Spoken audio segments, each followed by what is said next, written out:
ڕێز و سڵاو بۆیەوە بینەران و بیسەرانی خۆشەویستی تەلەڤیزیۆنی کۆمەڵە لەگەڵتاندام بۆ پێشکەشکردنی گەشتی هەواڵەکانی سەر لە بەیانی ڕۆژی سێشەمە. سەرەتاش سەردێڕی چەند هەواڵێکتان بۆ خوێنمەوە. ناڕزایەتی خەڵکی ناوچەی چواری ئیلام دژ بە بێکاری. سەپاندنی سزای 12 جار ئێعدام بەسەر دەست بەسەرکراوانی شۆڕشی ژینە لە پارێزگای ورمێ. دەست بەسەرکردنی قانع خاتری لە شاری سنە. هۆشداری 40 تایەفەی بەلوچ بە کۆماری ئیسلامی بە دوای کوشتنی ژنانی خاش. هەڵمەتی بەردەوامی خەڵکی بەلوچ بۆ یارمەتیدانی پەنابەرانی ئەفغانستانی. وەرگرتنی باجی 90 ملیۆن تمەنی لە پەنابەرانی ئەفغانستانی لەلایەن هێزەکانی ڕژیم. هەڵسوکەوتی نائینسانی کارمەندانی دادسەرای ناحیەیەکی تاران لەگەڵ بەندکراوان و چوونە سەرەوەی ڕێژەی منداڵانی کار لە ئێران.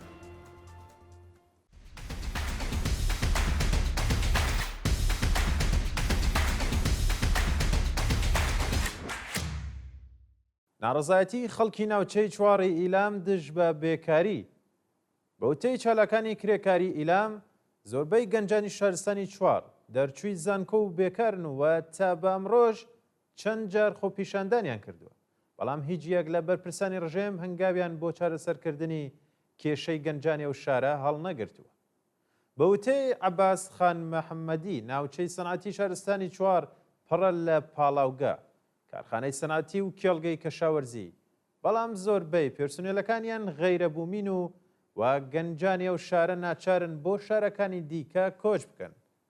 لە ساڵانی ڕابردوودا دەوڵەت یەک لە دوای یەکەکانی کۆماری ئیسلامی تەنیا بەڵێنی درۆیان بە خەڵکی ئەو شارە داوە و هیچ یەک لە بەڵێنەکانیان جێبەجێ نەکردووە. سەپاندنی سزای 12 جار ئێعدام بەسەر دەست بەسەرکراوانی شۆڕشی ژینا لە پارێزگای ورمێ بە پێڕاپۆرتی کانونی مافی مرۆڤی کوردستان. لەقیەکی دادگای ئینقلابی ورمێ بە سەرۆکایەتی ڕەزا نەجەفزادە کۆمەڵێک سزای قورسی بەسەر 14 دەست بەسەرکراوی شۆڕشی ژینا لە شاری بۆکان سەپاندووە. بە پێی راپۆرتە 5 کەس لە دەست بەسەرکراوان بەناوەکانی عەلییان سۆران قاسمی، پشمان سوڵتانی، کاوە ساڵحی، ڕزگار بەیگزادە بابامیری و تەیفور سەلیمی بابامیری بە تۆمەتەکانی بەغی، محارەبە و لیدەری چەند گروپی نایاسایی وەکو ئەنجومەنی شۆڕشگێڕان، شاماران، کۆمەڵە و پاک سەرجەم بە 12 جار ئێعدام مەحکوم کراون. قاسمی، سوڵتانی و ساڵحی هەریەکە و بە 3 جار ئێعدام و بەیگزادەی بابامیری بە 2 جار ئێعدام و سەلیم بابامیری بە 1 جار ئێعدام سزا دراون. ئەو 5 کەسە هەروەها بە 5 تا 15 ساڵ زیندان و 358 ملیۆن تمەن جەریمەی ماڵیش مەحکوم کراون. 8 تۆمەتباری دیکەش بە ناوەکانی سیامەک هەیاسی، سوارە عەزیززادە، هێمن کورمانج، حسێن حسێنزادە، جەلیل مەولودی، ئەحمەد مامەزادە، جەوان مرد، مام خەسرەوی و سالار داغدار بە تۆمەتەکانی ئەندامەتی لە گروپی باغی یان هاوکاری لەگەڵ ئیسرائیل و بێڕێزی بەڕێبەری بە زیندان و جەریمەی ماڵی سزا دراون. شایانی باسە کە 7 کەس لەو دەست بەسەرکراوانە بە دانانی وەسیقە ئازاد کراون، بەڵام سەلاحەدین ئەحمەدی تۆمەتباری دیکەی ئەو دۆسیەیە کە پێشتر بێتاوان ناسێنرابوو لە دۆسیەکی دیکەدا بە دابینکردنی پارە بۆ تیرۆریزم تۆمەتبار کراوە. دەست بەسەرکردنی قانع خاتری لە شاری سنە. ڕۆژی دووشەمە 16 پوشپەر قانع خاتری چالاکی مەدەنی خەڵکی سنە بە مەبەستی تێپەڕکردنی ماوەی بەندکرانی دەست بەسەر و ڕەوانەی زیندان کرا. بە پێی زانیاریەکان قانع خاتری پێشتر بە بێ بەڵگەی قەزایی لەلایەن هێزە ئەمنیەکانی ڕژێمەوە دەست بەسەر و دواتر لەلایەن دادگای ئینقلابی سنە بە تۆمەتی تەبلیغ دژی نزام بە 8 مانگ زیندانی تازیری مەحکوم کرا. جموجۆڵی سەربازی هێزەکانی ئەمریکا لە ڕۆژاو و باشووری کوردستان. لە 2 ڕۆژی ڕابردوودا هێزەکانی ئەمریکا لە ڕۆژاو و باشووری کوردستان جموجۆڵیان پێکراوە و چەندین بار هەڵگر کەرەستەی نزامیان بۆ بنکەکانیان لە ڕۆژاوای کوردستان گواستوەتەوە. بە پێی راپۆرتی میدیاکانی ڕۆژاوای کوردستان دەیان کامیۆنی پڕ لە چەک و چۆڵ لە هەرێمی کوردستانەوە بەرەو بنکەکانی ئەمریکا لە ڕۆژاوای کوردستان ڕەوانە کراون. بەپرسانی نظامی ئەمریکا ڕایان گەیاندووە کە بنکەکانیان لە ڕۆژاوای کوردستان بۆ پشتیوانی لە هێزەکانی سووریای دیموکراتیک پڕچەک دەکەن. ئەو کاتیش بە پێی گەڵاڵەی پەسەندکراوی وەزارەتی بەرگری ئەمریکا لە ساڵی 2026 زاینی دەوڵەتی ئەو وڵاتە ئەرەکدار کراوە کە لە چوارچێوەی پەروەردە و پڕچەکردنی هێزەکانی دژبەری داعش 61 ملیۆن دۆلار کەرەستەی سەربازی ڕادەستی پێشمەرگەکانی هەرێمی کوردستان بکات. هۆشداری 40 تایەفەی بەلوچ بە کۆماری ئیسلامی بە دوای کوشتنی ژنانی خاش. بە دوای هێرشی خوێناوی سوپای پازاران بۆ سەردانیشتوانی گوندی گونیج لە شارستانی خاشوو و کوژرانی دوو ژنی بەلوچ و بریندارکردنی 10 کەس. 40 تایەفەی بەلوچستان لە بەیاننامەیەکدا هۆشداریان بە کۆماری ئیسلامیدا و داوای محاکمەی تاوانبارانیان کرد. یوسف خان ناروی گەورەی تایەفەی ناروی لە بەیاننامەیەکدا ڕایگەیاند بەلوچ نەجیبە بەڵام سەبر و تااقەتی بێ سنوور نییە. ژنانی بەلوچ هێڵی سووری ئەو نەتەوەن و ڕێگە نادەن هیچ تاوانبارێک دەست درێژی بکاتە سەریان. شایانی باسە کە سەرڕای خۆپیشاندانی ژنانی بەلوچ لە بەردەم فەرمانداری خاش ڕێبەرانی مەزهەبی و تایەفەی بەلوچیش سەرکوتگەریەکانی کۆماری ئیسلامیان بە توندی شەرمەزار کردووە و هۆشداریان داوە کە ئەگەر تاوانباران سزانە درێن خۆیان چەک هەڵدەگرن و تۆڵەی ژنانی بەلوچ دەکەنەوە.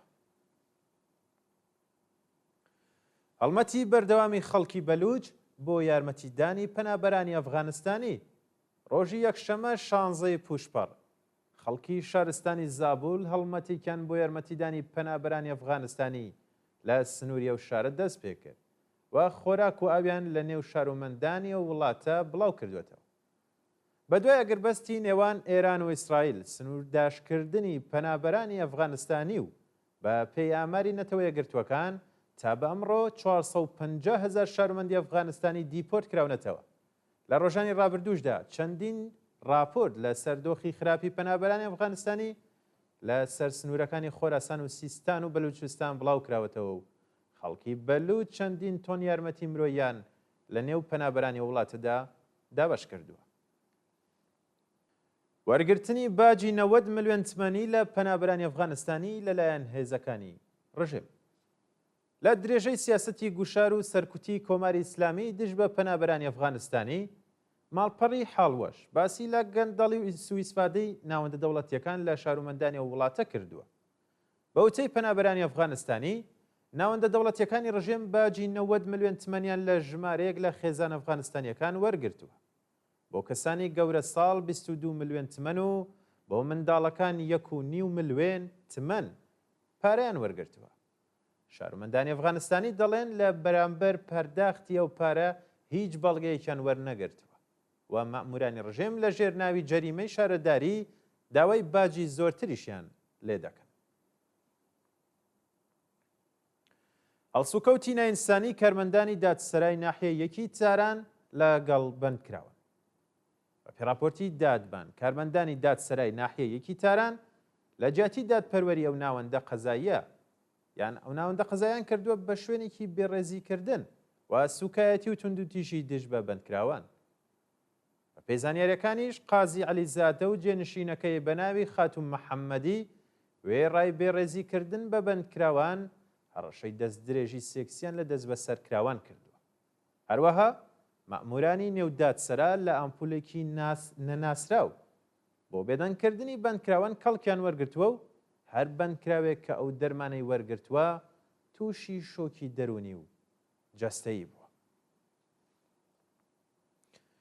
گیانبەختکردن و برینداربوونی 4 کرێکار لە زەرەن ڕۆژی دووشەمە 16 پوشپەڕ سرویسی گواستنەوەی کرێکارانی یەکێک لە شیرکەتە مەعدەنیەکانی شارستانی زەرەند تووشی ڕووداوی هاتوچۆ بوو و بەو هۆیەوە 2 کرێکار گیانیان لەدەستدا و 2 کەسی دیکەش بریندار. بە پێڕاپۆرتەکان مینیبوسی هەڵگری کرێکارانی مەعدەنی بەردی جەلالاباد لە جادەی زەرەند لەگەڵ سەوارێکی پژۆ بەریەک کەوتون و لە کامیە ڕووداوەشدا 2 کرێکارگیانیان لەدەستداوە و 2 کەسی دیکەش بریندار و ڕەوانەی ناوەندە دەرمانیەکان کراوە.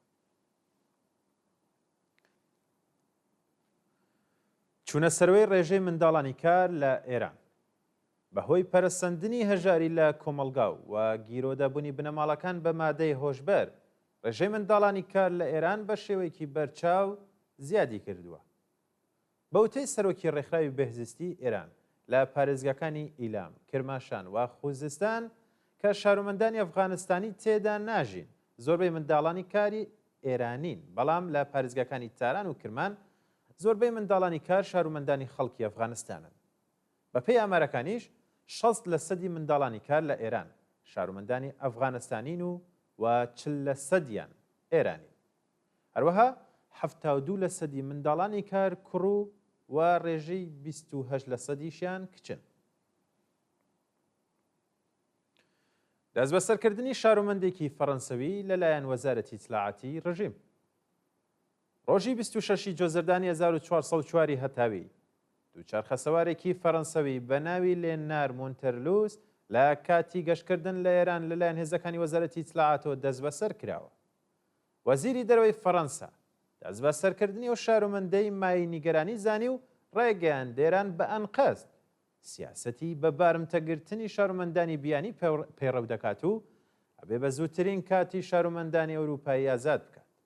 جێگای ئاماژەیە کە مۆنتەرلوز مافی شارومەندی لە دوو وڵاتی ئەڵمان و فەڕەنسا وەرگرتووە و هەردوو وڵات هۆشداریان بە کۆماری ئیسلامی داوە و ڕایانگەاندووە کە ئەگەر شارومەندەکانیان یان شارومەندەکەیان ببورن ئازاد نەکرێت کاردانەوەی تونتریان دەبێت.